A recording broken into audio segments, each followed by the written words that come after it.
All right. Happy Friday, everybody. Good afternoon, good evening. My name is Jason Flame, host of the Master Motivation Podcast. And today we got a fun show. This is super exciting to have three professional wrestling coaches online with me today to talk about their experience as professional wrestlers, experience as a coach, and experience in life. So let me first welcome each one of them. We have Vince Valor, we have Danny Devine, and we got Gino Rivera. Good to have you guys. Thanks for being here today. Let's kick this off and let each of you just introduce yourself. Kind of tell us, where you're from. Give us a little bit of your history and background, and we'll let each one of you go for about 30 seconds. And by the way, if you're watching this live and you have any questions for any one of our guests here today, please post those in the comments, and I will rotate through those questions as well. So why don't we start it off with the top? We got Vince Valor. What's up, guys? I'm Vince Valor. This is my cat, Eddie, who's going to try to get as much camera time as possible. He's got to get himself over here. But I've been wrestling for 13 years out of Buffalo, New York. I'm the head trainer of the Buffalo Wrestling Academy. Awesome. Well, thanks again for being here. We had an amazing conversation the last time that we talked on our podcast. So if you guys haven't had a chance to see and learn more about Vince Valor, go back, Master Motivation Podcast on YouTube, and you can check out his entire full-length video. Next up, we got Danny Devine. What's up? My name's Danny Devine. It feels still weird to say that name. But I been wrestling for 8 years here in Southern California, and I'm one of the trainers at Millennium Wrestling Academy in Chatsworth. All right. And for those of you that know me well and watch the show, Danny is also my co-host on our Tuesday Thoughts. Also one of my favorite workout and training partners, one of my best friends. So excited to have you on the show, Danny. Thanks for being here, bud. And then we got Mr. Gino Rivera. You're up, sir. Ooh, hey.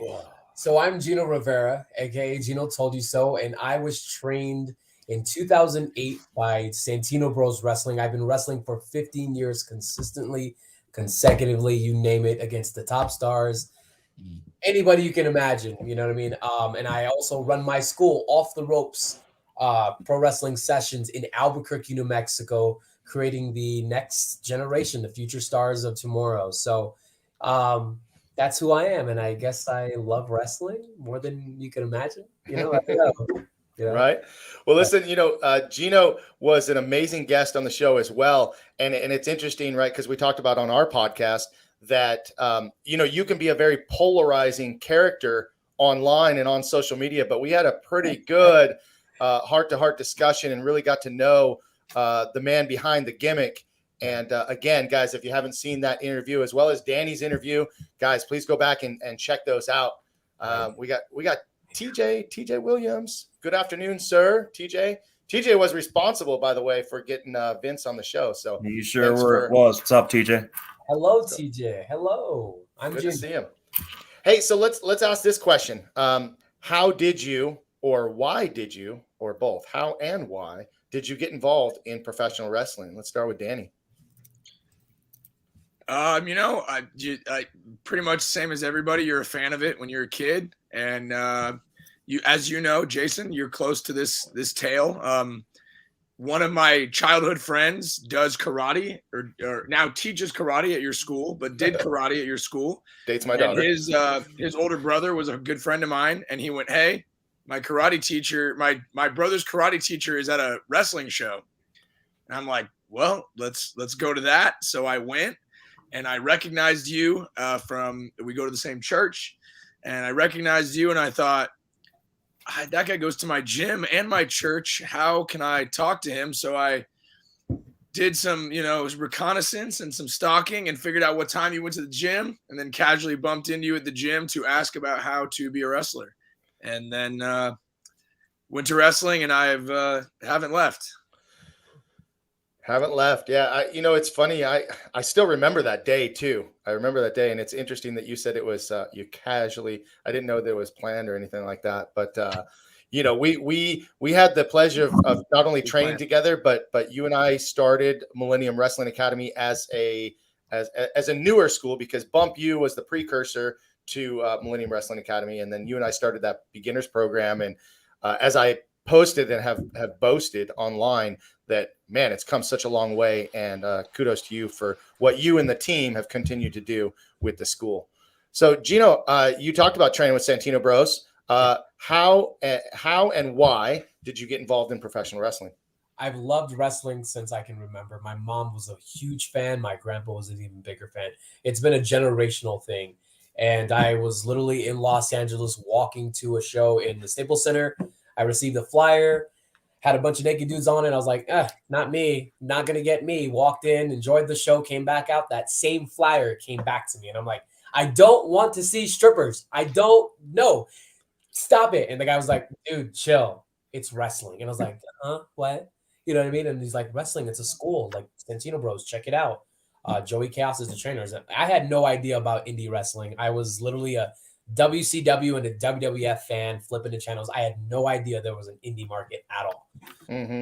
I took the flyer. The next day I called. They were like, hey, come on down. Check out what we do. And next thing you know, 15 years later, I'm here. Hey, hi. And we talked a lot about your training and experience with Santino Brothers. I have featured Joey Chaos on the Master Motivation podcast. So again, all these shameless plugs, but go back and check out. What's that? Who'd that guy ever beat? Yeah, he's done a bit, right? So go check out his interview. But great school, great reputation in the SoCal area, and again, happy to have you on the show. Thanks for sharing that. Vince, how and why did you get started in professional wrestling? How I got started in professional wrestling. So I originally became a fan like when I was about 6 years old. I didn't know about it up until that point.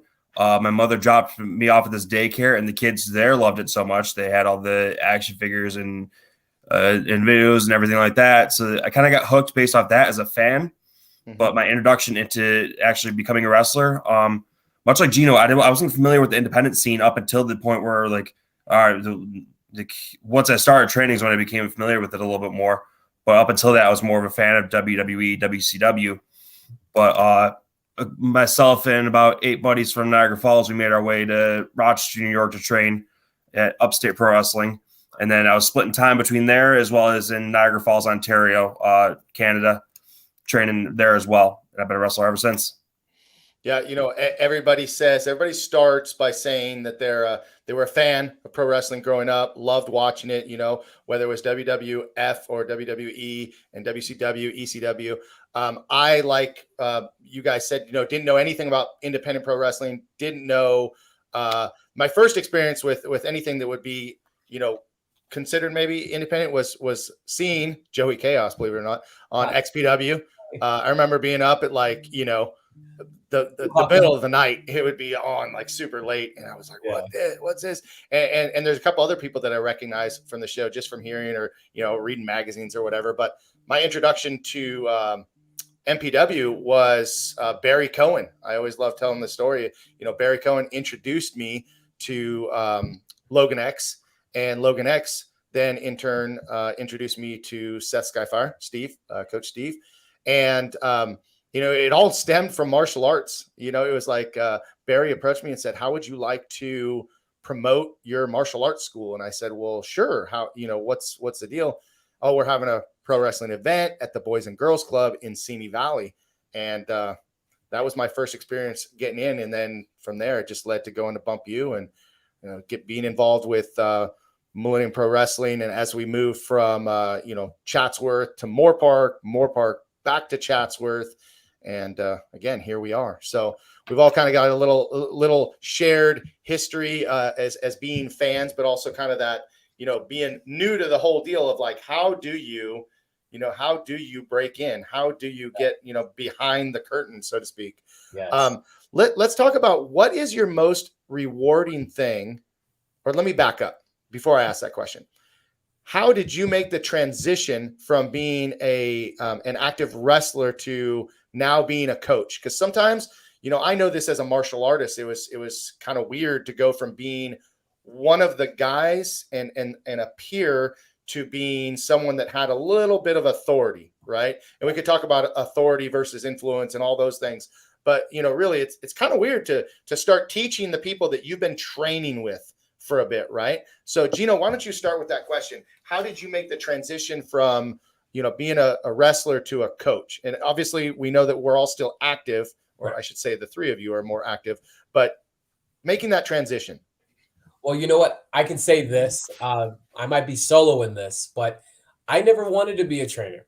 I never wanted to train people. It wasn't my thing. It wasn't something I was like, I can't wait to start training people and calling shots. I wanted to be the wrestler. I did the training duties that I do now because there were people in my area, and I'm sure the other guys can probably relate to this, where people dictate things as like, hey, there's a certain size, there's a certain height, a certain shape, a certain race, a certain sex that we train, and we don't do that here. Well, around this area that I am in, that was the case. I took a girl who was a fan, lifelong fan, went around, applied at different schools, different classes, different wrestlers, and each and every single one of them told that woman, no, they do not train females. She came to me, came to a show, and says, I love wrestling. I said, you ever thought about getting? She's like, yeah, man, but no one wants to train me. And I'm like, why? Oh, I'm a girl. And I said, all right, well, how about this? You start training with me Monday. Here's what you need. Here's what you need to get. You're going to start training under me. I'm going to, do it for X amount. And at the time it was kibbles and bits. I just wanted to help somebody and do something nice. And what do you know? Since 2019, we're in 2023 right now. I've trained literally almost 50 people that have ran through my school. Some left, some stayed, some are still here. Some went on to do bigger and better things. And, others just couldn't hack it. But eventually, guys, the answer is I never wanted to do this, but now I enjoy it. I can say that patience is a virtue. And to do this job, you have to have patience. Mm-hmm. Jesus Christ, excuse my language. I shouldn't say that. You cannot do this if you do not have the patience to let somebody make an error and continue to do that. And then, once they finally get it, that's the, oh my gosh, finally, that's the payoff. And I enjoy that more than anything. Well, that's interesting because I'll just jump in for myself. I couldn't wait to be someone that I hesitate to say coach or trainer, but I couldn't wait to help somebody else do what I did. Especially my background was a little bit different. I came in already as a martial arts instructor, someone that owned a school that had been teaching people for, by the time I started training at 38 years old, I had owned and operated my martial arts school for 19 years. So I was used to being in the teacher role and the helper role. It was almost immediate that I wanted to assist in anywhere that I could. And just because it always, my biggest thing is watching people grow and seeing the change in them. And that brought so much joy, so much more to me than my own. Like, honestly, now after all of these years, whether it's wrestling, martial arts, the success of others far outshadows any success that I've ever had. It's so much more rewarding to watch others succeed and to bring them up to the level rather than trying to hold them down, which, at some point, we can talk about the dark side of wrestling and people that do that. But I don't think that I wouldn't bring y'all on this podcast if I thought you were one of those guys. But I couldn't wait to be someone that could help. It was just a very rewarding experience for me right off the bat. So what about you, Vince? What was the trends? How was that transformation from wrestler to coach?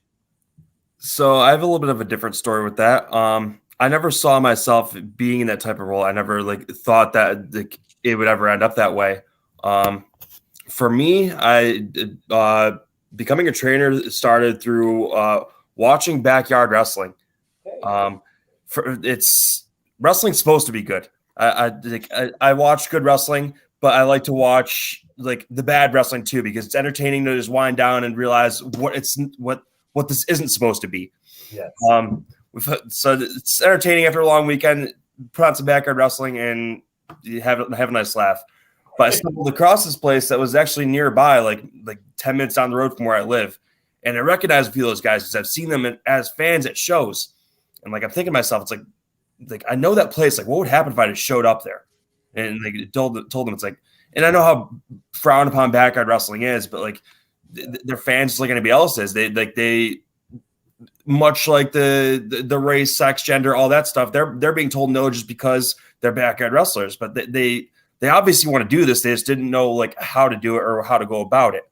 Mm-hmm. So like I show up there and a lot of them fell off because they understood like how much work actually goes into this. But there were a core group of them that were like, okay, like this is a guy that's like not many people have somebody that wants to train that comes to them. They usually have to seek these things out. But like that all happened like early on in the stages of the pandemic because there was such an uncertainty of when wrestling was going to reopen. And like they had a ring close by. I could get some reps in there, but all while teaching them things. And it's like you mentioned, it's rewarding to see the growth and development of them just by what I'm teaching them. They're keeping me young and active because now I feel like I'm more active than ever on the road wrestling because I use whatever leverage I have to get opportunities for the students. But it's very rewarding that way. Just to see the differences in them too, because there's differences in every student and every trainee because like you don't want wrestling to be so robotic. Like you could program a robot to do exactly what you want it, or you can have a handful of different students who are going to do things differently, but all try to achieve the same goal and try to achieve the same purpose. You know, something you said, and I think it needs to be pointed out, is that you would use your leverage your skills and your reputation, if you will, to help bring your students along. And, you know, basically saying, hey, if you can get booked, let's bring a couple of my students to get them booked at the same time. And I think that's I read a daily reader by John Maxwell, and today, it was either today or yesterday, that the whole theme of it was that everybody deserves to fly, and you can't fly alone. So you got to bring people with you. And I just wanted to point that out. And I think that that's so important for people to remember and to carry people with you. So I'm eating, we're all eating. Jason, let me tell you something just to touch on that. I was literally, I've been working for 15 years, dude. And only at my 9th year was I offered by any promoter, hey, we'll fly you out. We'll fly you out, right? And I was like, I've been working hard to earn that. Ever since I've had a school, to help my children get booked on the shows, I've declined flights just to sit in a car full of 15 people just so they could get on the show. So I've sacrificed flights just so my students could get on the show. And I find myself back to square one, which is just funny in itself. You know what I mean? Like you work so hard to get those flights, and now it's like, hey, yeah, we'd love to have you. Well, I've got these students. Oh yeah, sure. Can you drive with them? And I'm like, well, I thought you could fly me, and they'll drive, or they'll fly themselves, whatever it is. And they're just like, and here I am, just packed like a sardine with 2, 4, 5, 6 footers, and I'm the smallest one in the middle. And I'm like, this is the greatest. So, but that's what leaders do. Yeah, that's what leaders do. Take one for the team, man. So I just wanted. It's cool to go back to all that, like all those like those car trips and everything like that, because like those are things I had experienced. I wanted to experience it for themselves, and like I said, it's keeping me young. It's bringing me back to the times where like, all right, like I had to do all that. Still have to. Yes, I learned the slang, the new music. I feel old at 34 years old. I'm like, nobody listens to Creed? What? I love Creed. Okay. So yeah. Let's not touch on the old jokes. Let's lay off those for a bit. Hey, Danny, I know, personally from experience, I know a lot of the struggles that you have faced, moving into that position, and still to this day, challenges that we face as coaches. But let's first just talk about your transition from being one of the guys, let's just say, to now being someone that's coaching and teaching a class.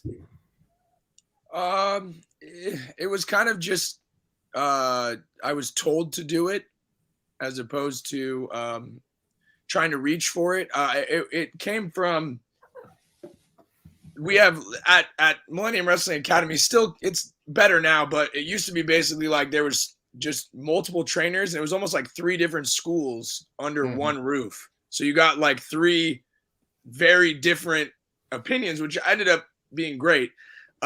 And I would go to all of them. So I kind of had a melding pot of everybody. So, cause there were some guys that would only go to certain,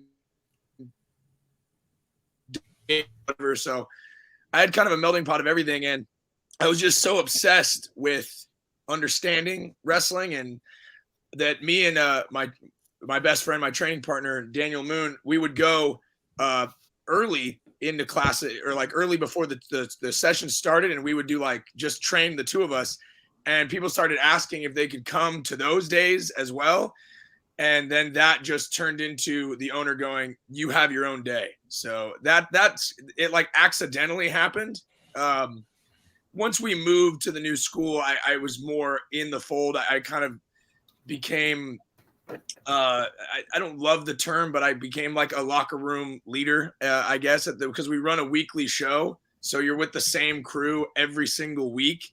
So it just kind of naturally progressed to that way. But I think really it came from, I was obsessed with understanding it, and the people that wanted to take part in that, that's who I surrounded myself with. And then that grew into teaching. And then when new people would come in, I would want to share with them what I loved. And that was that. But, it was an accident, really. Yeah.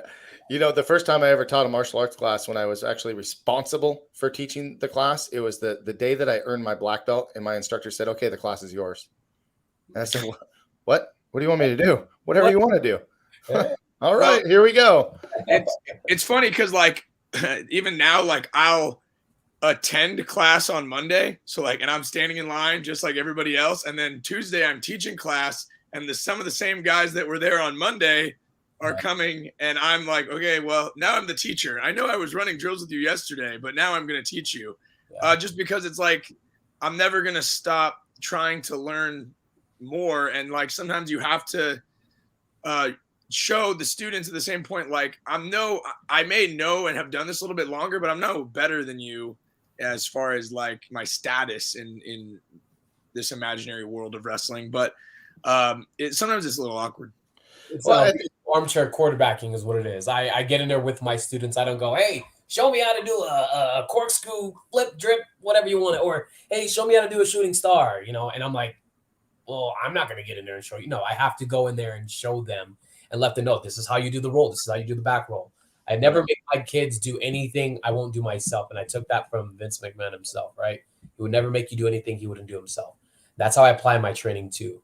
You know what I mean? I'm in there. I'm with them. I'm getting beat. I let everybody do the move on me before they do it themselves or to each other. So I'm beat up beyond belief. Yeah, no, that's 100%. I learned that from Ray Rosas, was one of my trainers, and he let me punch him so many times. Like, he would not let me punch the other students. I punched him, and then we kind of I go and help out on his day when he's teaching class, and he has me there. So he goes, "Oh, we're learning spine busters today because Danny walked in. So he's going to take a spine buster from everybody." But I to your point, Gino, like I had plenty of people when I was coming up that were would come to training and stand there on the side and point and say, "Do this or try this, do a backdrop, whatever." And it's like, dude, you don't even have knee pads on. You're yelling at me to do a backdrop I've never done.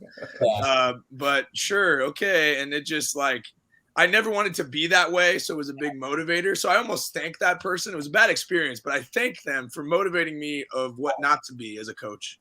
Always, always, always. Ray was actually in class 3 or 4 in Santino Bros. He used to hold the camera for us, and it's so amazing to see his progression, and from him as a camera boy to a student to a wrestler to now a teacher. So big ups to Ray.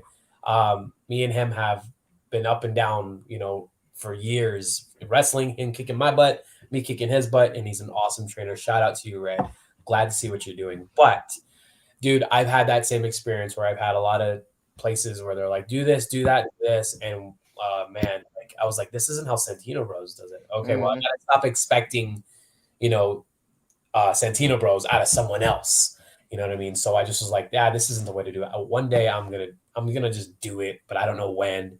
Sure enough, one of my students, Gypsy Mac, was that person that lit the match and started the fire, and now here I am, and I can't get out of it if I wanted to. Well, listen, guys, let's take a moment to just see if we have any questions for viewers. If you are watching, I know TJ was out there and he was watching, just wondering if you have a question for the boys. Anybody else watching live, please drop your comments, questions, and I'll be happy to ask everybody. And if we don't have any other questions from the audience, I'm going to just get started with letting Danny. Why don't you ask a question to the three of us, and you can also answer your own question. So anything that we can talk about that you think would be memorable for our audience? It's a good question. Let's see. I guess I'll share one of the hardest experience of growing as a trainer, but also just elevating yourself in wrestling. You're always trying to get better and raise your stock, because at the end of the day, yes, coaching and helping a team, but like, you are the product in wrestling that you're trying to sell, like your name and all that. And I would deal with some trainers at the time that were upset that I would be getting opportunities that they were either no longer getting or weren't getting. And, I try to instill nowadays in guys that somebody else's success is not your failure. Because I have a student, Johnny Robbie, for instance, she's one of our, she's been wrestling for a couple of years. She's very talented. She's gotten on shows that I couldn't get on. And I would remind myself to not be the way that somebody was towards me. So have you guys ever had that experience where somebody was upset with you for getting to a place they wanted to go? And how do you put into your students that to let their success be a positive and not something that they should be worried about sharing with you as their coach or whatever? Well, Vince, you want to take it, or somebody? Because I'm Puerto Rican, I'll talk you to death. let me just jump in, and I will respond, because maybe not exactly that question, but I will say that me coming into wrestling in general, the fact that I got on a show probably within a couple months of training, I took a lot of flack from trainers, vets, whatever, like, who's this karate guy on our show? Why is he here? Why is he in our locker room? And it was always my goal to not just prove that I belong there, but prove that I would work just as hard. I would be one of the boys. I wasn't going to try to take that spotlight or whatever it was and take it for granted. I was always one that I felt like the show was more important than me, myself.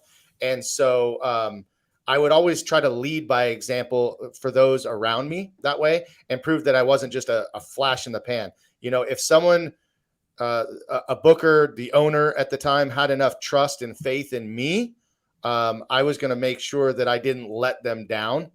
And so that was kind of my thing. A little off topic, but kind of close. Gino, I'm going to save you for last. I'm going to let Vince go. Please do. Danny, ask your question one more time, just so we're clear. How do you instill in students, or how can you, that their success is something to be excited about, and they never have to, if they're getting opportunities quicker than maybe people tell them they should, that it's not a bad thing? Success is measured differently for everybody. Like, my success might be different. Like, we all have different goals in this. Everybody wants different things out of this. Some want to go far enough to get signed to a major company. Some want to just be happy on the indies. Some want to make a lot of money. Some just want to have fun.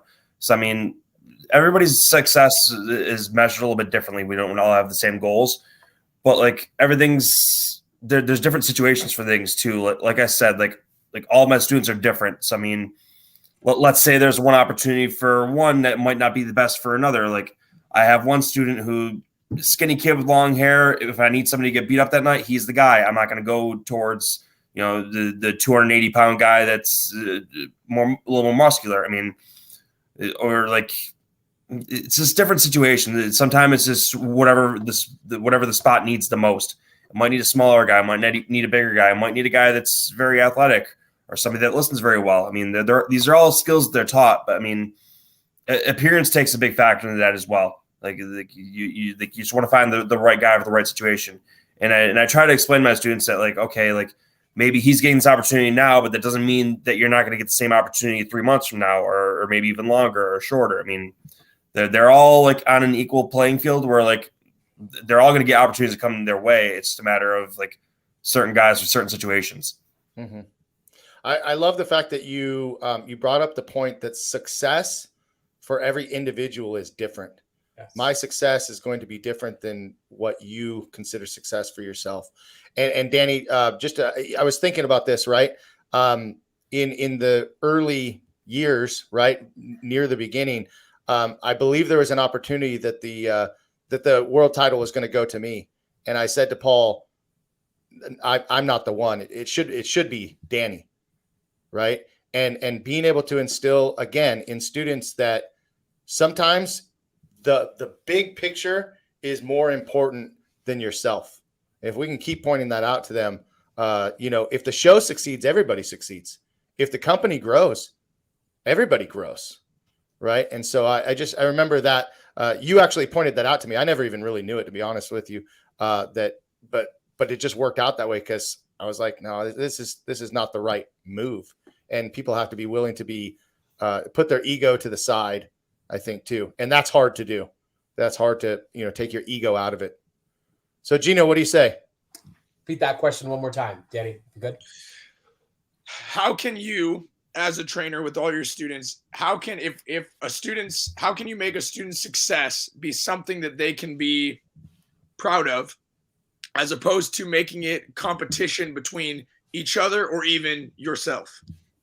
So, I mean, that question for me, guys, I'm a little more tough on my students. You know what I mean? As far as like that question, I believe, like some of you said, everyone's road, everyone's path to success is different, right? This person might not have this person's opportunity. This promoter might see something different in this person versus this person or myself.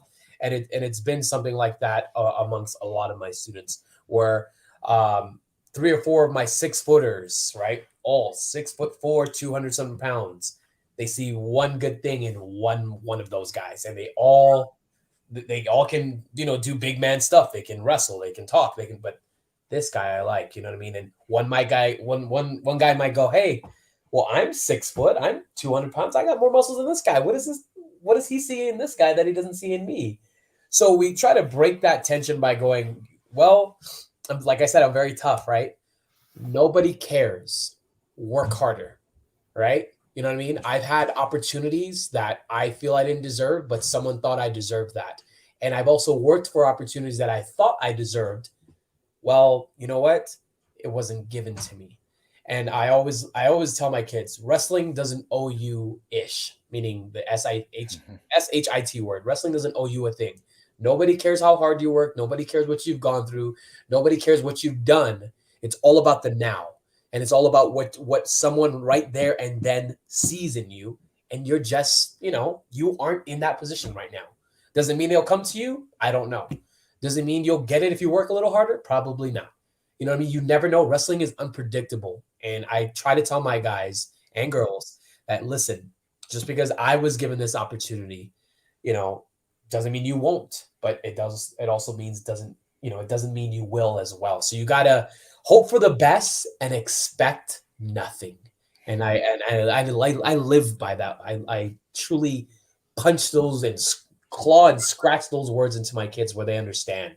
Hey, Gypsy Mac might be, get this shot in FSW. Hey, but I've been talking to them for like a year and they wanted to book me, and well, they wanted her right now. Try something else, and you get, you get the students that are a little bugged and, oh man, I never get anything. Well, work harder, dude. You know what I mean? I can't baby you and go, it's okay, don't worry, it'll come next year, you'll be all right. It's a dog-eat-dog world.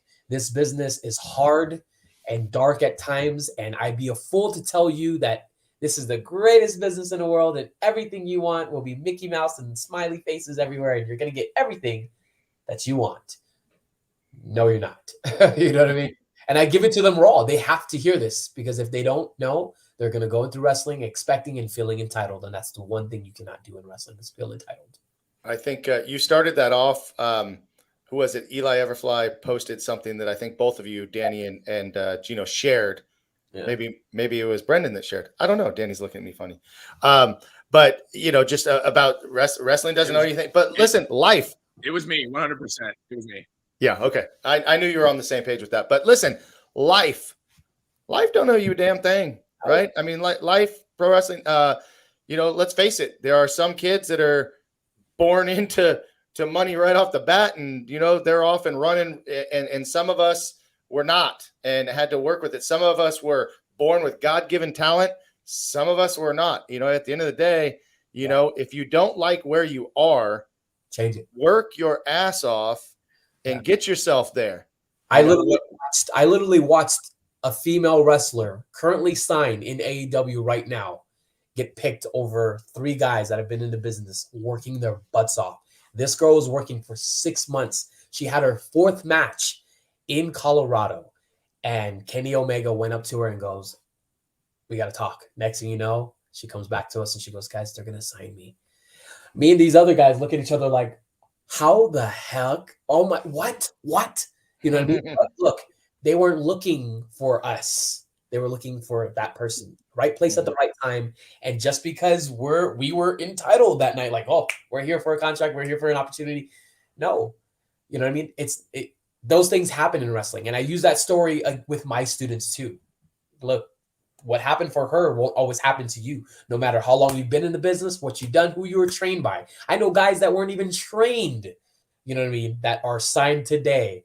One of my best buddies, Danny Limelight, what's that called? Wasn't even trained, and he's on top of the world right now. He's enjoying life, right?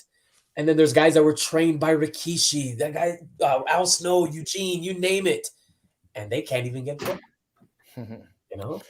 Last time I was back there, it was we're hanging out with all the extras, and then they picked the one kid, first match ever on Dynamite that night. Sometimes it just happens that way. It's like it's nothing we're doing wrong. It's like right person at the right time. And so they wanted that moment.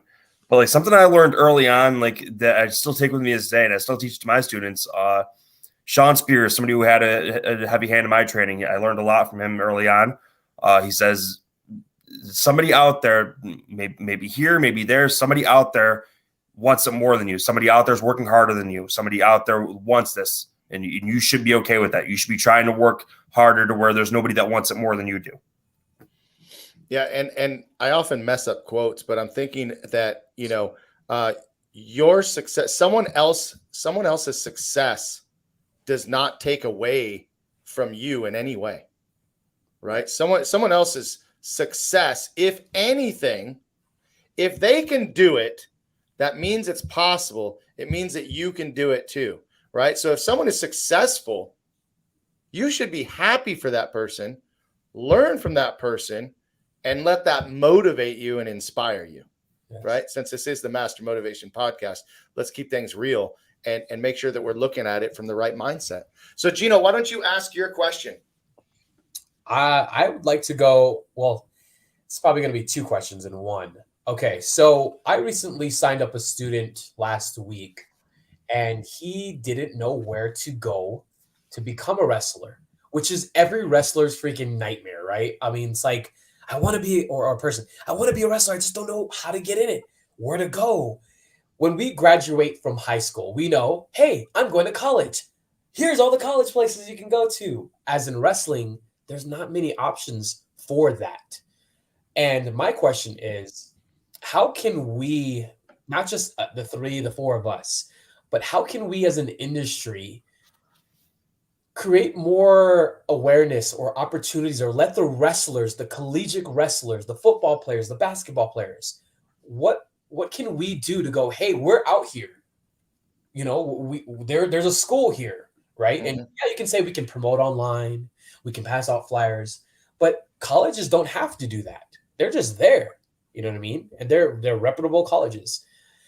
How can we get more schools to reach out to these kids and go, hey, we're here. The dream is right in front of you. You just have to come and find it, right? Other than, watching it on TV and there's no commercials of, hey, Santino Bros, hey, NPW or Off the Ropes. We don't have that, you know what I mean? But I just want to know, what would you guys do, or how do you guys get students? You know what I mean? let me jump in on that first, and then I'll let the guys go, because something that I know you do really well, Gino, and something that I pride myself on is marketing.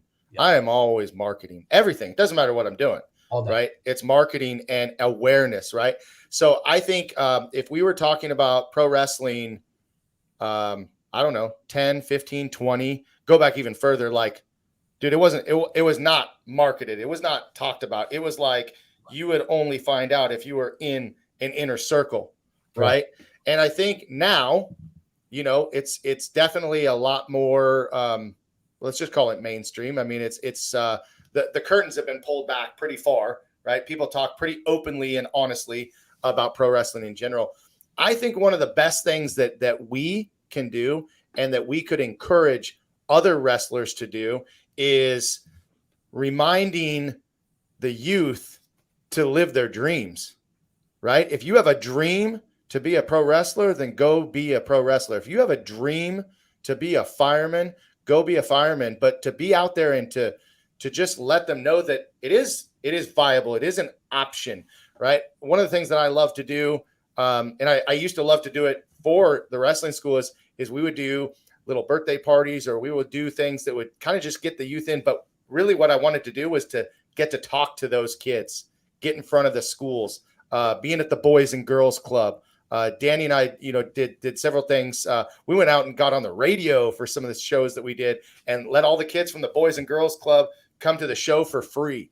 So I think just kind of getting out in the community is pretty key, and letting them know that it can be a profession, if you will, but more importantly, teaching kids to live their dreams. I think that's really important. The thing is, going to a radio station, going to a high school, going to wherever, and going, it's a lot easier for a fireman or a cop or a doctor to go, hey, let me talk to your students, versus hey, I'm a heel, I'm a coward, I'm a champion, and I just want to talk to the students and let them know that wrestling is out here, blah, blah, blah, right? And you can't promise them, you know, hey, if you join wrestling, you join my school, you'll get this contract, you'll get noticed, you'll make $1 million, versus you go to school and you stay for 7 to 10 years and you'll become an MD.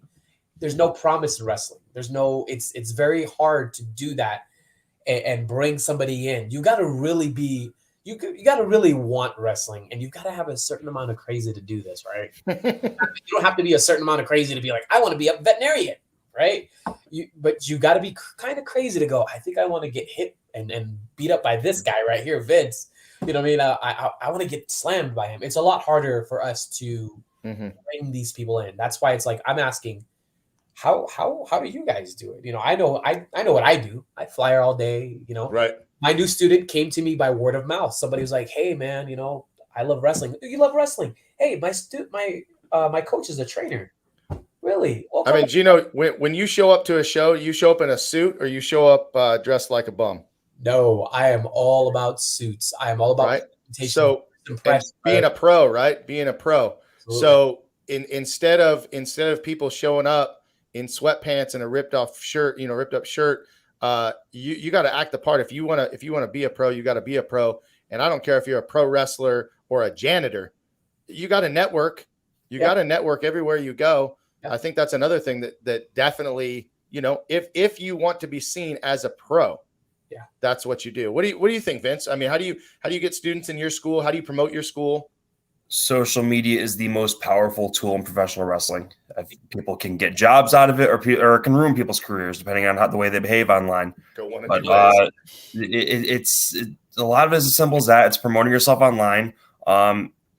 Quarterly, we'll host like an open tryout for to bring in potential new students. Some last, others don't. But it's kind of like that's our best way of getting new students to join in. But it's like our introduction to indie wrestling. That sometimes you just come across somebody handing you a flyer and you don't know what it is. But like, I get the question of like, how can we become so known of like that being a career path the same way you would like a college or like it becoming a police officer or firefighter?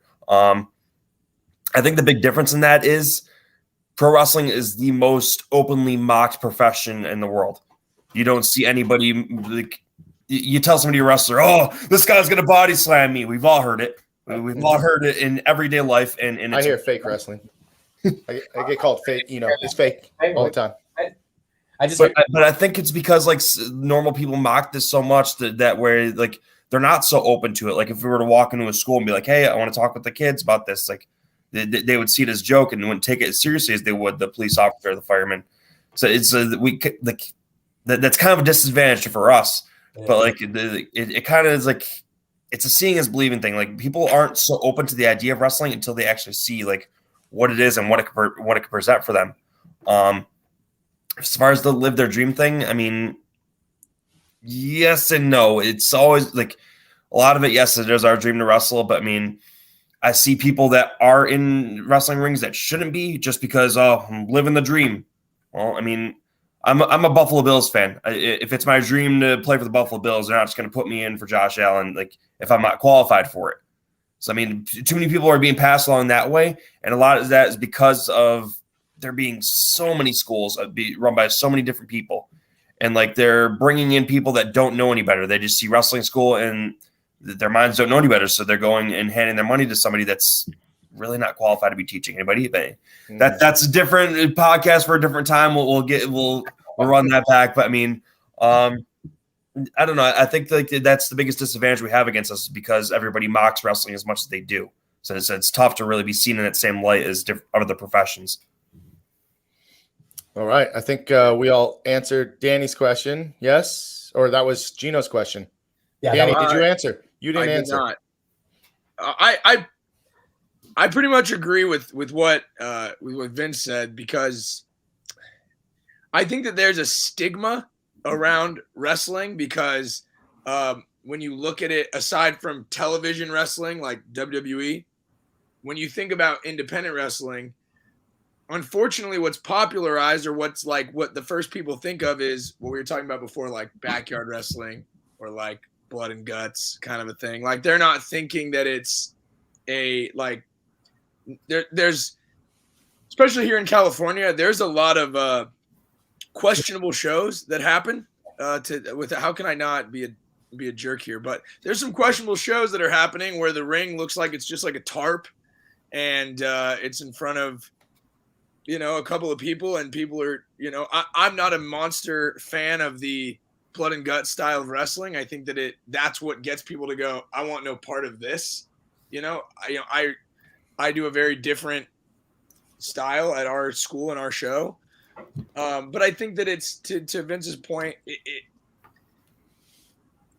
if people already have a preconceived notion of what they think wrestling is, that's where they're going to be. And unless they kind of happen into it, they might change their mind. Like, for instance, our school is subleases from a Boulder Dash rock climbing gym. Like, we're upstairs from this rock climbing gym. So all day, these people are climbing rocks, and then they'll hear just bang. All day, they hear bumping and banging. And I've had more people walk up the stairs to go, what the hell is happening up here? And that's when I go, here's a flyer. Please come Friday night, and we'll show you what we're doing. Or I'll see people walk up the stairs, and I'll grab a student and shoot them off to do a head scissors or something that will immediately grab these people's attention, because that's what's going to get them to go, whoa, that's cool, as opposed to, and I think you have to grab their attention that way before we can, because all of us said the same thing when it said, how do you get into wrestling, or how did you get into wrestling? Everybody said they were a fan. So I think that if you attract people to enjoying the art of professional wrestling, the sport of professional wrestling, before you're like, hey, you should do this, you get them to enjoy it, then you could get them to consider diving into seeing if they have what it takes to actually get between the ropes. For sure. Well, I think everybody got a chance to answer that question. I'm going to throw up this from a viewer, Rich Haggerty, who happens to be an upcoming guest on the Master Motivation podcast, who has an amazing story of going from being a triathlon athlete to being paralyzed and having several screws and having fusion to his neck, having to change his whole lifestyle. But his question is, how do you get past this it's fake or it's a joke stigma roadblock? Quick answers, because we have less than 10 minutes left, guys. Gino. Literally, I tell them, come on down, and we don't beat them up. We just let them blow up and throw them out a few times. And once they can't walk out of the ring, hey, would you like to stay, or would you like to pursue a future in this? No, I don't. Was it fake? No, it wasn't. All right, have a good day. I like it. We don't beat them up. We blow them up. Yep. Perfect. Danny, what do you think? I think it's a lot of it will come down to what they see when they watch a show. If I sit in an audience and I watch a couple of guys dance around that are out of shape, and I go, I could probably get in there. If my dad can sit at a wrestling show and watch two guys wrestle, and he's like, I could get in there and do that, that immediately makes it fake. So I think that as from the wrestling standpoint, if we want to break that stigma, we need to take what we do in the ring, our fitness, our look, our time. Like, there's a reason that every weekend before the show, I have to sit here and put my fake tan on. There's a reason I'm in the gym in the mornings to make sure that I'm looking the part. I'm not the biggest guy, but I at least want to look the part. I want to get in the ring so that when the people that paid the ticket don't go, oh, I could do whatever that guy's doing. I want them to go, holy shit, like that was cool, because that breaks the stigma of, oh, that they're just pretending, right? Nobody watches a UFC fight, or you mentioned NFL football games and things. I could do what they just did. No chance. So if we're not going to take our business seriously, how can anybody else? Good point. Very good point. Vince, what do you say? That final line was really what it was. If we're not going to protect this, nobody else is going to. And it's as simple as that, as being able to stop the people from being able to look up in the ring and be like, no, I can get in there and take him. No, you can't. We're as legitimate as it is. I mean, no matter how much they want to mock it, we have to take this seriously as professionals. The way I like to look at it is like there's two types of fans that buy these front row seats. There's the kids who want to enjoy it and have a memorable experience, or there's the neckbeards who want to sit at home and pick this apart and think that everything that we're doing is fake. That's really what it is. I'm catering to the kid in the front row who believes in this, not the guy who wants to type about what he thinks he knows. So if I can make believers out of them, I work towards the back row, because if the back seats are filled, that means we're making money. That means the audience is full, and that is going to bring all the way up to the front. Everybody's interacting. Yeah. We have to make this an interactive experience. We have to protect what we do. Like I said, or like Danny said, if we don't protect this, nobody's going to. Yeah, or just play the video of what was it, Dave Schultz, right, with John Stossel.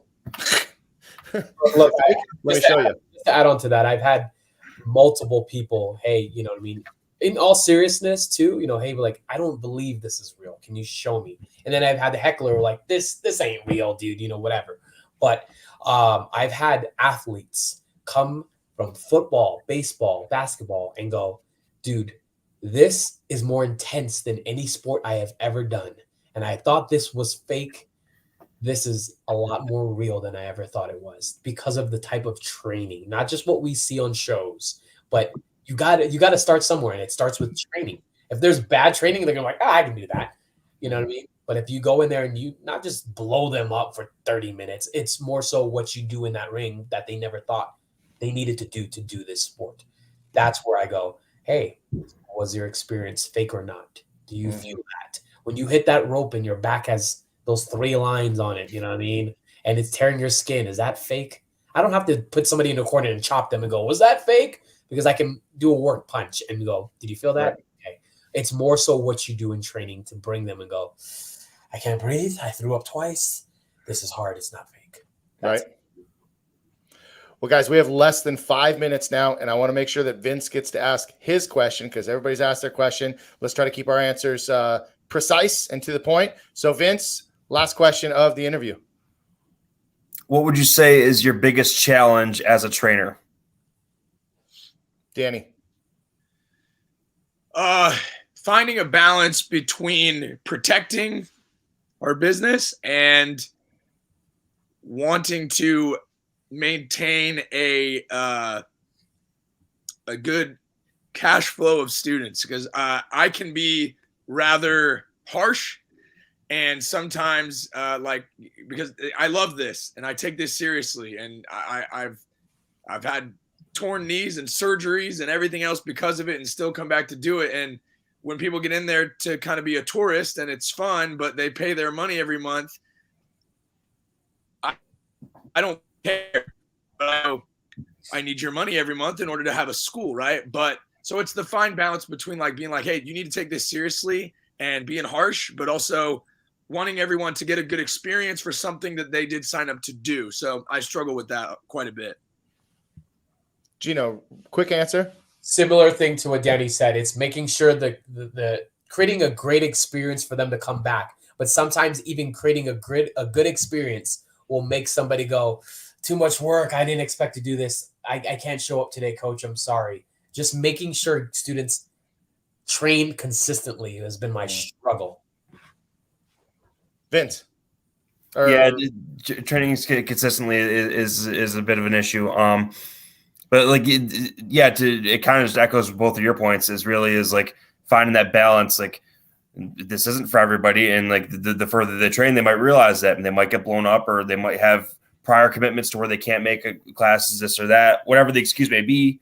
People find out this isn't for them, and we have to protect this business as trainers to where like we have to focus on what's best for the class, not what's best for just one student. And sometimes they walk, and then it sucks. It's like, okay, well, that's monthly dues we're missing out on, but we got to do what's best for the class overall, not just for what fits for one student. So, I mean, it's tough to find that balance. I mean, I understand the struggle with that. So the two things that came to my mind, and whether it's any type of coaching, any type of training, one is being able to keep a balance between showing them and giving them what they want and reminding them and helping them with what they need, right? Because everybody comes to class and they want to learn this or they want to do that. They want to do, all the, advanced stuff, but it's like, you got to get the basics down. So finding that balance is one. The other is being able to keep myself in check as a trainer of wanting it more for them than they want it themselves, right? We talked about consistency in training. Sometimes we watch people and we go, man, you could be you could be here, but you're only coming every so often. If you just trained a little bit more, I know you could be here. I see it in you.